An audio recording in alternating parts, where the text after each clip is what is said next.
বর্ণনা করেছেন এই আয়াতের মধ্যে। এই জন্য এই আয়াতটা কোরআনে কারিমের মধ্যে সবচেয়ে বড় দান। সুবহানাল্লাহ বলেন। যেমন সূরা হাশরের শেষ 3 আয়াত, এই আয়াতের মধ্যে আল্লাহ তাআলা নিজের পরিচয় তুলে ধরেছেন। এই জন্য সূরা হাশরের শেষ 3 আয়াত এর দাম আল্লাহ তাআলার কাছে অনেক বেশি। যে ব্যক্তি পাঠ করবে, যদি ওই দিন সে মৃত্যুবরণ করে, তাহলে আল্লাহ তাআলা তাকে শহীদ মর্তবা দান করবেন। সুবহানাল্লাহ। যদি কেউ মাগরিবের পরে পড়ে, তাহলে ফজরের পূর্ব মুহূর্ত পর্যন্ত যদি মৃত্যু চলে আসে, আল্লাহ তাআলা তাকে এই সময় মৃত্যু আসার কারণে তাকে আল্লাহ তাআলা শহীদ মর্তবা দান করবেন। এবং 70,000 ফেরেশতা আল্লাহ তাআলা তার জন্য নিযুক্ত করে দেয়। এই সমস্ত ফেরেশতারা তার জন্য ইস্তিগফার দোয়া করে। সুবহানাল্লাহ। আয়াতুল কুরসি, এই আয়াতের মধ্যে আল্লাহ তাআলা নিজের পরিচয় দিয়েছেন। কিভাবে? আল্লাহু লা ইলাহা ইল্লা হুয়াল হাইয়ুল কাইয়্যুম। আল্লাহ নিজের পরিচয় দেন। আল্লাহ বলেন এমন মালিক, আল্লাহ বলেন এমন সত্তা, লা ইলাহা ইল্লা হু, যিনি ব্যতীত কোনো ইলাহ নাই, যিনি ব্যতীত কোনো মাবুদ নাই, যিনি ব্যতীত কোনো খালেক নাই। যদি থাকতো লাউ কানা ফীহিমা আলিহাতুন ইল্লাল্লাহু লাফাসাদাতা, যদি কোনো ইলাহ থাকতো আল্লাহ ব্যতীত আসমান আর জমিন এমনিতেই ধ্বংস হয়ে যেত। এজন্য আল্লাহ তাআলা নিজের পরিচয় তুলে ধরেছেন, আল্লাহ ব্যতীত কোনো ইলাহ নাই, আল্লাহ ব্যতীত কোনো মাবুদ নাই।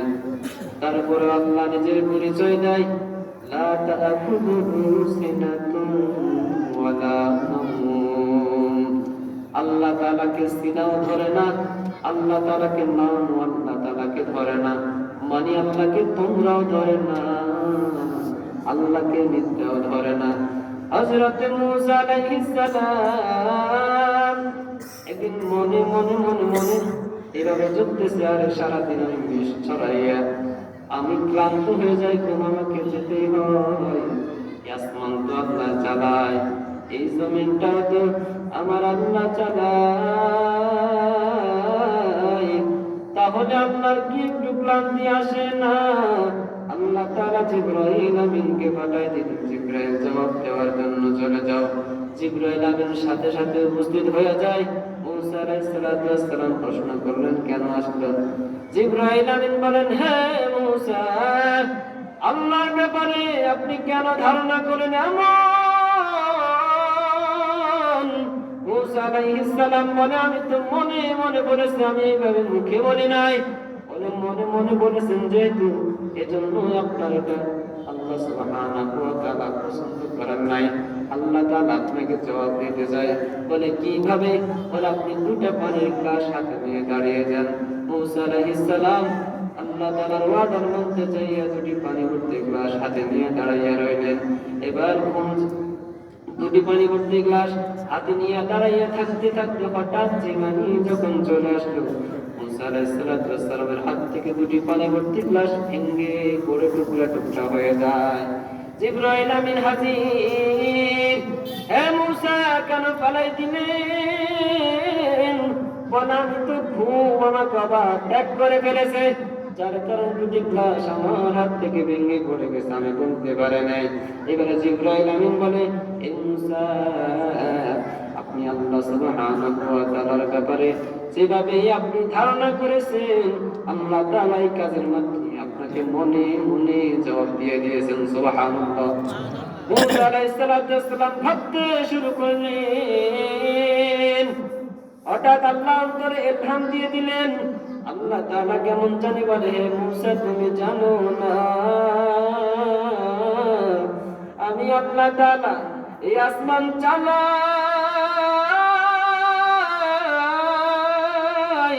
এই জমিনটাও আমি আল্লাহ তাআলা পরিচালনা করি। হে মূসা আমি আল্লাহ তাআলা এই দুবয়ের মধ্যে যা কিছু আছে সবকে পরিচালনা করি আমি আল্লাহ। এই মূসা রাতের 3টার দিকে যদি এই এলাকার মধ্যে এই সূর্য নারায়ণ প্রহরের মধ্যে আমার বান্দার যদি পেটের ব্যথা শুরু হয়ে যায় রে মূসা, এই মুহূর্তে গভীর রাত, ডাক্তারদের দোকানও বন্ধ, বাজারও বন্ধ, পার্শ্ববর্তী স্ত্রীও ঘুমায়, আর প্রতিবেশী সব কিন্তু ঘুমায়। স্থলভাগের যত প্রাণী আছে তারাও ঘুমায়, জলভাগের যত প্রাণী আছে তারাও ঘুমায়, মহাশূন্যে যত পাখি আছে সবাই ঘুমায়। তৃণলতা পর্যন্ত নীরবতার রূপ ধারণ করেছে। হে মুসা, এই মুহূর্তে আমার বান্দার পেটের ব্যথা ভালো লাগে না। পেটের ব্যথা ভালো না লাগার কারণে বান্দা দাঁড়িয়ে গেছে ঘুম থেকে, অথবা বসে গেছে। এই মুহূর্তে পাশে ঘুরতে দেখতেছে স্ত্রী পর্যন্ত ঘুমে বিভোর। আমার বান্দাটা যখন দেখলো দুনিয়ার কোন মানুষ তার সহযোগিতা করার মতো নাই, এই মুহূর্তে আমার বান্দা দুটো চোখের পানি পালাইয়া আসমানের দিকে তাকাইয়া একটা ডাক দেয়, ওহ দয়ার মালিক,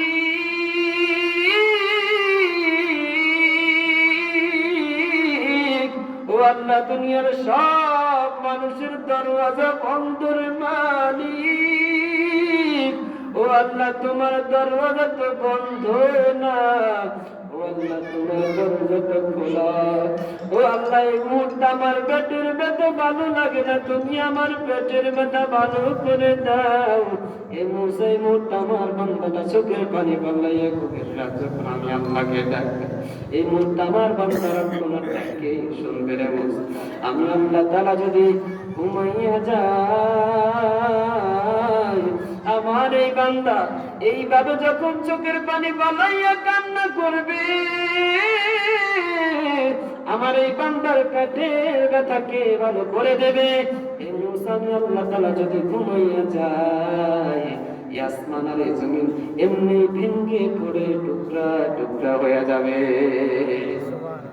লা তাখুযুহু সিনাতুন ওয়ালা নাওম। হুজুর চলে আসে, এজন্য তরজমাটাই বলে শেষ করে দিই। লা তাখুযুহু সিনাতুন ওয়ালা নাওম। আল্লাহকে ঘুমও ধরে না, আল্লাহকে সিনাও ধরে না। আল্লাহ পরবর্তী বলে, লাহু মা ফিস সামাওয়াতি ওয়া মা ফিল আরদ। আসমান আর জমিনের মালিক কে? লামের তামলে কি আল্লাহ সব কিছুর মালিক। আমার মালিক কে? আপনার মালিক কে? আমারে বানাইছেন কে? আপনারে বানাইছেন কে? জোরে বলেন, কে বানাইছেন? ওয়াল্লাহুল খালিকুল বারিউল মুসাউবিরু লাহুল আসমাউল হুসনা ইউসাব্বিহু লাহু মা ফিস সামাওয়াতি ওয়াল আরদ ওয়া হুয়াল আজিজুল হাকীম। আল্লাহ বলেন, আল্লাহ খালিক, সব কিছু সৃষ্টি করেছেন আল্লাহ। আল বারি, আল্লাহ চিরনিয়ন্ত্রণ। আল মুসাউবির, আল্লাহ তাআলা কৃতিদাতা। আল্লাহ তাআলা বান্দার কোথায় কি প্রয়োজন, কোথায় চোখের প্রয়োজন আল্লাহ চোখ দিয়ে দিয়েছেন। কোথায় আল্লাহ জিহ্বা দেওয়ার প্রয়োজন বান্দার জন্য আল্লাহ সেখানে জিহ্বা দিয়ে দিয়েছেন। একটা চোখ যথেষ্ট নয়, আল্লাহ দুটো চোখ দিয়ে দিয়েছেন। কোথায় বান্দার হাতের প্রয়োজন আল্লাহ হাত দিয়ে দিয়েছেন। কোথায় পায়ের প্রয়োজন আল্লাহ পা দিয়ে দিয়েছেন। পুরুষদের জন্য দাড়ির প্রয়োজন, দাড়িতে সুন্দর, আল্লাহ পুরুষদেরকে দাড়ি দিয়ে দিয়েছেন। মহিলাদের জন্য দাড়ি সুন্দর না, এই জন্য আল্লাহ মহিলাদেরকে দাড়ি দেয় নাই। কপাল পোড়া মুসলমানেরা, আল্লাহ দেওয়া এই সুন্দর আকৃতির দাড়িটাকে কাটিয়ে কাটিয়ে আল্লাহর হুকুমকে বৃত্তাঙ্গুলি দেখাই, গো আল্লাহ, তোমার এই সুন্দর আকৃতি পছন্দ হয় না, বরং আমাকে দাড়ি ছাড়া লাগে সুন্দর। আমি বলতে বাধ্য হই, তোমার ধারণার সাথে ট্রান্সজেন্ডার মতবাদের সাথে কোনো পার্থক্য নাই, ঠিক না বলেন? আল্লাহ বলেন, লাহু মা ফিস সামাওয়াতি ওয়া ফিল আরদ মান যাল্লাযী ইয়াশফাউ ইনদাহু ইল্লা বিইذনি। কে আছে এমন? আল্লাহ তাআলা বলেছে, আসমানের মালিক আল্লাহ, জমিনের মালিক আল্লাহ, দুনিয়ার মধ্যে যা কিছু আছে সব কিছুর একচ্ছত্র মালিক আল্লাহ। তাহলে সেই আল্লাহ সুবহানাহু ওয়া তাআলা কোন জিনিস যদি করেন, এই ব্যাপারে আপত্তি করার ক্ষমতা কারো আছে? হ্যাঁ, আছে। কিন্তু সুপারিশ করার তো ক্ষমতা থাকতেই পারে, এইভাবে কেউ ধারণা করতে পারে। আল্লাহ এটাও স্পষ্ট করে দিয়েছে, আনজাল্লাযী ইয়াশফাউ ইনদাহু ইল্লা বিইذনিহি। আল্লাহ তাআলা বলেন, আনজাল্লাযী, কার এমন ক্ষমতা, ইয়াশফাউ ইনদাহু, ওই কিয়ামতের কঠিন মুহূর্তে আল্লাহর কাছে সুপারিশ করবে? না, কেউ নাই। আমি বক্তারও নাই, প্রাইম মিনিস্টারও নাই, মন্ত্রী নাই, এমপি নাই, চেয়ারম্যানের নাই, মেম্বারের নাই, মেম্বার অফ পার্লামেন্ট কারো নাই, কারো নাই। হ্যাঁ, তবে আছে আল্লাহর কিছু খাস বান্দা আছে, তারা যদি আল্লাহ তাআলার কাছে যদি সুপারিশ করে আল্লাহ তাআলা কবুল করবেন। সুবহানাল্লাহ। ইল্লা বিইذনি ইয়ালামু মা বাইনা আইদিহিম ওয়া মা খালফাহুম। বান্দার সামনে কি হবে সবকিছু জানেন কি? আল্লাহ। জোরে বলেন। আল্লাহ। বান্দার সামনে কি হবে জানেন কে? আল্লাহ। আল্লাহ। বান্দার পিছনে কি হবে জানেন কে? আল্লাহ। বান্দার সামনে কি হবে পিছনে কি হবে মানে কি? পিছনে মানে কি? মানে বান্দার জন্মগ্রহণ করার পুরো মুহূর্তে কি ছিল কি হতো সবকিছু জানতেন কে? আবার সামনে জন্মগ্রহণ করার পরে কি হবে সবকিছু জানেন কে? এই আল্লাহ তাআলা সব জানেন, যাহির বাতিন সবকিছু কে জানেন? ইয়ালামু মা বাইনা আইদিহিম ওয়া মা খালফাহুম ওয়া লা ইউহিতুনা বিশাইইন মিন ইলমিহি ইল্লা বিমা শাআ। আল্লাহ সুবহানাহু ওয়া তাআলা বলে যে আল্লাহ ওয়ালা ইউহিতুনা বিশাইইন মিন ইলমিহি, আল্লাহর ইলম থেকে কেউ কিছু ছিটা ফোঁটা সে জব্দ করতে পারে না ইল্লা বিমা শাআ, আল্লাহ তাআলা যতটুকু চায় ততটুকু। ইল্লা বিমা শাআ ওয়াসিআ কুরসিয়্যুহুস সামাওয়াতি ওয়াল আরদ। আল্লাহ তাআলার কুরসিটা হলো কেমন? বলতেছে আল্লাহ তাআলার কুরসিটা একটু বিশাল, এই আসমান সাত আসমান আর সাত জমিনকে আল্লাহ তাআলা কুরসি পরিবেষ্টিত করে রাখেন। সুবহানাল্লাহ। মুফাসসিরিনে কেরাম বলতেছেন যে আল্লাহর কুরসিটা আরশের জমিনের আর সাত আসমানের তুলনায় আল্লাহর কুরসিটা হচ্ছে বিশাল সমুদ্রের ভিতরে বিশাল মাঠের ভিতরে একটা আংটি ফালা দিলে যতটুকু তার চাইতে বিশাল ওই ময়দানের সমতুল্য হচ্ছে আল্লাহর কুরসি। সুবহানাল্লাহ। ওয়াসিআ কুরসিয়্যুহুস সামাওয়াতি ওয়াল আরদ ওয়া লা ইয়াউদুহু হিফযুহুমা ওয়া হুয়াল আলিয়্যুল আযীম। আর ওয়া লা ইয়াউদুহু হিফযুহুমা, এই আসমান আর জমিন আল্লাহ সুবহানাহু ওয়া তাআলা রক্ষণাবেক্ষণ করতে পরিচালনা করতে আল্লাহ তাআলার কোনো রকম কষ্ট হয় না। হুয়াল আলিয়্যুল আযীম, আল্লাহ তাআলা বলেন বড়, আল্লাহ তাআলা আলিয়্যুন, আল্লাহ সুউচ্চ মহান, আযীম আল্লাহ সুবহানাহু ওয়া তাআলা বড়। এই হচ্ছে আয়াতুল কুরসির সাদামাটা তরজমা। আমার আলোচনা শেষ।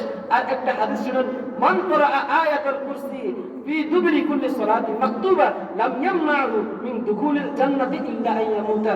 রাসূল সাল্লাল্লাহু আলাইহি ওয়াসাল্লাম বলেন, নাসাই শরীফের 100 নং হাদিস, যে ব্যক্তি প্রত্যেক 5 ওয়াক্ত নামাজের পরে এই আয়াতুল কুরসিটা একবার পাঠ করবে, লাম ইয়ামনাহু মিন দুখুলিল জান্নাহ, ফায়দা হলো কি সে মরণ করতে দেরি হবে, আল্লাহর জান্নাতে প্রবেশ করতে দেরি হবে না।